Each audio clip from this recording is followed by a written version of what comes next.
6:45, this is the Sri Lanka Broadcasting Corporation. The news, edited by Danushka Madhavala, read by Sanditavam. The President highlights the economic realism and transition to export economy at the Future of Youth dialogue. Acceptance of applications for the second phase of the Aswasuma ends tomorrow. It is stressed that the significance of mental well-being is paramount alongside the educational development of children. Multi-day fishing trawlers with advanced technology poised to transform the industry.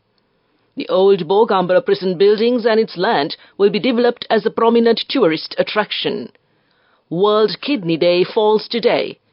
In foreign news, freed Israeli hostage demands world to do more for those still held in Gaza. In sports, Bangladesh beat Sri Lanka at the first ODI played yesterday by 6 wickets. President Ranil Wickremesinghe underscored the consequences of political promises made without a comprehensive understanding of the country's economy, highlighting the resulting hardships faced by the people.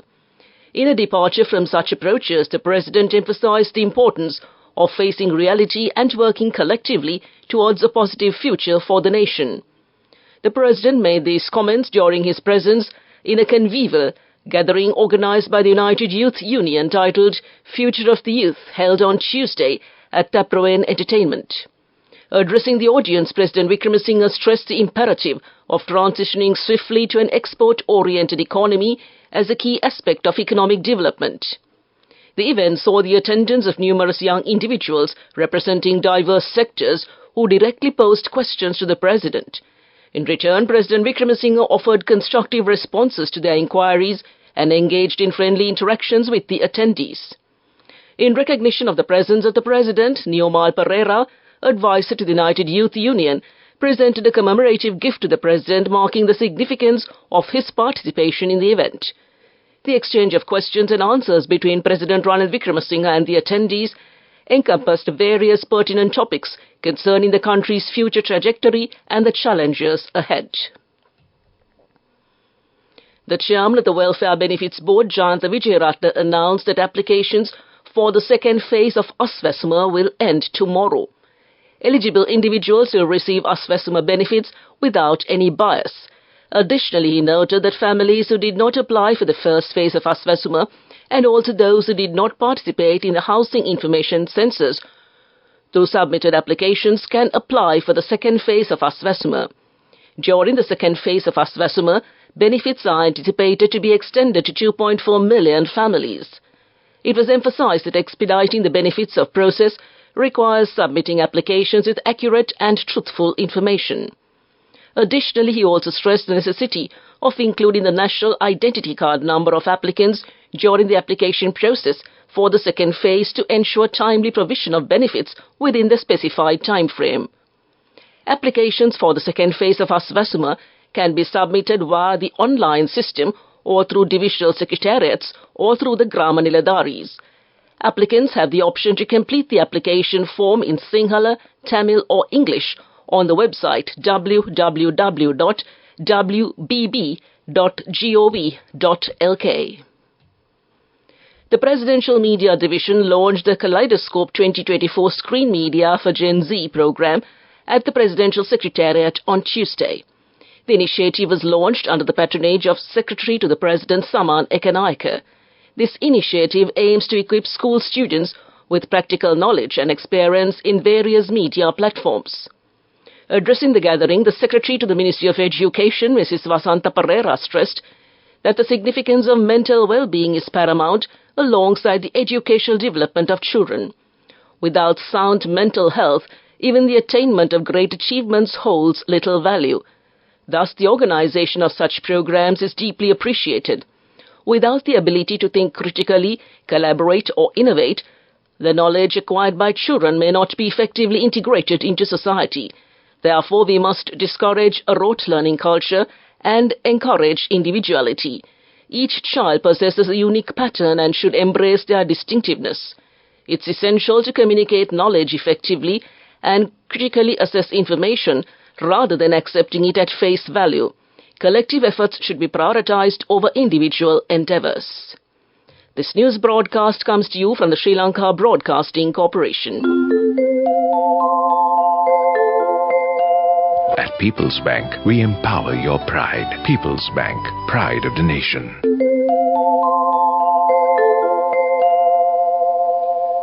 The State Minister of Fisheries, Piyal Nishantha De Silva, announced plans to launch a new multi-day fishing trawler equipped with modern technology and advanced operational techniques to enhance the fishing industry. The State Minister further stated that President Ranil Wickremesinghe has instructed the Ministry of Foreign Affairs via the Attorney General to facilitate the swift repatriation of the fishermen aboard the Lorenzo Puta 4 fishing vessel back to Sri Lanka. These statements are made by the State Minister during a press briefing held at the Presidential Media Centre yesterday, focusing on the theme, Collective Path to a Stable Country. The old Bogambara prison buildings and its land will be developed as a prominent tourist attraction. There are 14 acres of land on which the former Bogambara prison buildings stand, and the land could be easily converted into a place of attraction for both local and foreign visitors to the heritage city of Kandy. This initiative will be carried out under the instructions of President Ranil Wickremesinghe. World Kidney Day falls today. World Kidney Day is a global health awareness initiative that focuses on the importance of having healthy kidneys, reducing kidney-related health issues, and encouraging awareness about new treatment. Every year it is celebrated on the second Tuesday of March. This year it falls on March 14th. Other than making people aware of kidney-related issues, the day also advocates for multiple-level interventions that support kidney health. World Kidney Day 2024 theme is Kidney Health for All, advancing equitable access to care and optimal medication practice. That concludes local news. Right decisions with noble intentions bring pride to you and the nation. At People's Bank, we empower your pride. People's Bank, pride of the nation. The main news story is brought to you by Sinhala Mahatmya. The Fisheries State Minister Piyal Nishantha De Silva yesterday said that discussions have taken place between the Fisheries and Aquatic Resources Department, the Sri Lanka Navy and the Foreign Affairs Ministry regarding the situation involving the Lorenzo Puta 4 vessel. The minister added that legal procedures are being conducted in accordance with the laws of Seychelles. President Ranil Wickremesinghe has instructed the Foreign Affairs Ministry through the Attorney General to expedite the legal proceedings in the Seychelles and facilitate the repatriation of the fishermen to Sri Lanka at the earliest opportunity. He added that President Ranil Wickremesinghe has instructed the Ministry of Foreign Affairs to bring back the fishermen at their earliest back to Sri Lanka. That came to you in the main news story. The main news story was brought to you by Sinhala Mahatmya. Watch Life is brought to you by CIB Navy offer valuable gifts and gift vouchers, 25% discount for bank cards till 10th of April. Visit CIB today. CIB revives once always. The National Water Supply and Drainage Board has requested the public to use water sparingly in light of the prevailing arid weather conditions. The Deputy General Manager of the board, Anoja Kaluarachi, explained that in the event the current extreme dry weather continues for the next 2 months, it is likely that water will have to be supplied on a shift basis. However, she assured that sufficient water levels are currently available. The request is made as a precautionary measure, stating no restriction or limitation of water supply has been implemented in many areas. Thus far, she urged the consumers to call the 24-hour NWSDB hotline 1919 in the event such issues are experienced. That came to you in Watchlight. CIB Navy offer valuable gifts and gift vouchers, 25% discount for bank cards till 10th of April. Visit CIB today. CIB revives once always. Coming up, World News.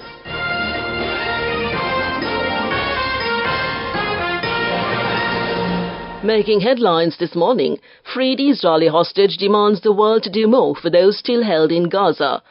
Denmark to start conscripting women for military service. And Paul Alexander, the man in the iron lung, dies at the age of 78. An Israeli hostage freed from Gaza 3 months ago has accused the world of forgetting those still held by Hamas and urged the Israeli government to do whatever it takes to bring them home. Iter Regev, 19, told the BBC He was held in horrific conditions by very, very vicious captors, and he did not think he would get out alive. He was kidnapped from the Nova Musical Festival with his sister and a friend. Talks on a ceasefire and hostage exchange have been going on for weeks. But as yet there is no deal, with reported sticking points, including Hamas's demand for a permanent ceasefire and Israeli troop withdrawal from Gaza, which Israeli Prime Minister Benjamin Netanyahu has called delusional. However, Ite, who was released along with his sister Maya and 103 other hostages, in return for some 240 Palestinian prisoners in Israeli jails during a brief truce in November, is clear about what needs to happen. Denmark has announced plans to extend military conscription to women for the first time and increase the standard service time. It also wants to boost its defense budget by nearly $6 billion in the next 5 years to meet NATO targets. Tensions in Europe have spiked since Russia's full-scale invasion of Ukraine in February 2022. Unveiling the reforms on Wednesday, Mrs. Fredriksson said the government was seeking to achieve full equality between the sexes. Now the government plans to introduce female conscription from 2026, making it only the third European nation, alongside Norway and Sweden, to require women to serve in the armed forces. It also says the conscription service will be extended from 4 to 11 months for both women and men. Last year, 4,700 people served military service, of which about 25% were women. This number will be increased to 5,000 per year. The polio survivor known as the man in the iron lung has died at the age of 78. Paul Alexander contracted polio in 1952 when he was 6, leaving him paralyzed from the neck down. The disease left him unable to breathe independently, leading doctors to place him in the metal cylinder where he would spend the rest of his life. He would go on to earn a law degree and practice law, as well as publish a memoir. Paul Alexander, the man in the iron lung, passed away yesterday. A post on a fundraising website said he lived for more than 70 years in that metal cylinder. Back to the headlines of the world news. Freed Israeli hostage demands world to do more for those still in Gaza. Denmark to start conscripting women for military service. And Paul Alexander, the man in the iron lung, dies at the age of 78. That concludes this bulletin of world news. Development news. The Sattava Deepani felicitation ceremony organized by Transport, Highways and Mass Media Minister Dr. Bandula Gunawardena will be held at the Bandaranaike Memorial International Conference Hall next Saturday at 6 p.m. Tributes will be paid to the best movie artists, and scholarships will be awarded to students who are currently pursuing the GC A-level technology stream this year. Arrangements have been made to offer a scholarship worth 2,000 rupees per month to 250 students selected from all the districts who are currently studying the technology stream for 2 years under the Pragna Bandhu Scholarship Program, a concept introduced by Minister Dr. Bandula Gunawardena. Tributes will also be paid to a group of artists who had contributed to the artwork created by Dr. Bandula Gunawardena. Religious leaders, political leaders, high-ranking government officials, artists, scholars, agriculturists and other intellectuals have been invited for this event and came to you in development news. Moving on with sports news. Bangladesh beat Sri Lanka in the first ODI played yesterday by 6 wickets. Sri Lanka won the toss and elected to bat. Sri Lanka were out for 255 in 48.5 overs. Kusal Mendis and Janit Lienage scored half-centuries for Sri Lanka. In reply, Bangladesh hit the target score in 44.4 overs, losing only 4 wickets.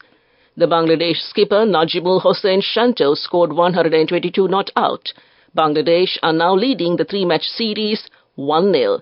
That's sports news, business news up next. Go ekatiyana youth ekat life eke change ekat niyameta set wenna as wahagena dakapu hina habe karanna youth ekat niyameta set wenna friendship එක menna. The all-new NSB Ithru Mithru account, NSB IAM, a plan for your dream. Business news, sponsored by National Savings Bank, the safest place for your money. The U.S. House of Representatives has passed a landmark bill that could see TikTok banned in America. It would give the social media giant's Chinese parent company ByteDance 6 months to sell its controlling stake or the app will be blocked in the US. While the bill passed overwhelmingly in a bipartisan vote, it still needs to clear the Senate and be signed by the President to become law. Lawmakers have long held concerns about China's influence over TikTok. TikTok is owned by Chinese company ByteDance, which is subject to a national security law requiring it to share data with Chinese officials. That's business news, economic news up next. Business News, sponsored by National Savings Bank, the safest place for your money.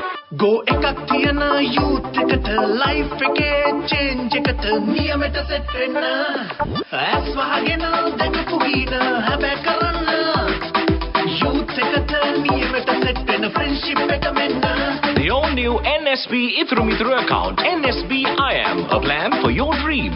On to economic news. Oil prices rose about 3% to a 4-month high on Wednesday on a surprise withdrawal in U.S. crude inventories, a bigger-than-expected drop in U.S. gasoline stocks, and potential supply disruptions after Ukrainian attacks on Russian refineries.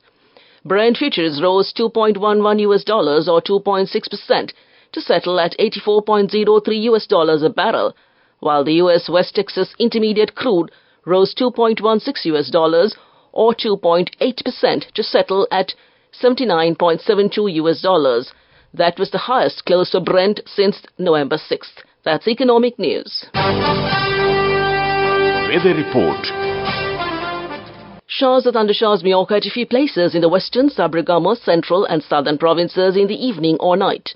Mainly dry weather will prevail elsewhere in the island. Misty conditions can be expected at some places in the sub-Brigamo, central and Uva provinces, also in the Gaul and Martara districts during the morning.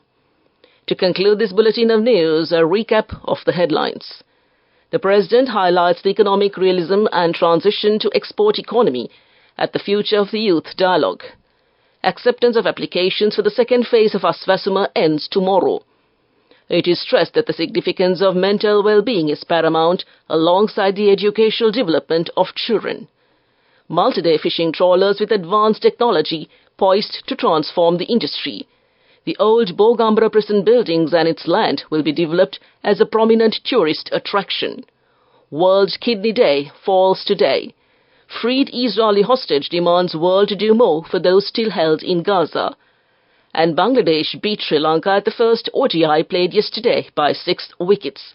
On that note, we conclude this morning's news broadcast, and now it's back to Geethanjali to keep you well entertained this Thursday morning. Good morning, Geethanjali, and it's all yours.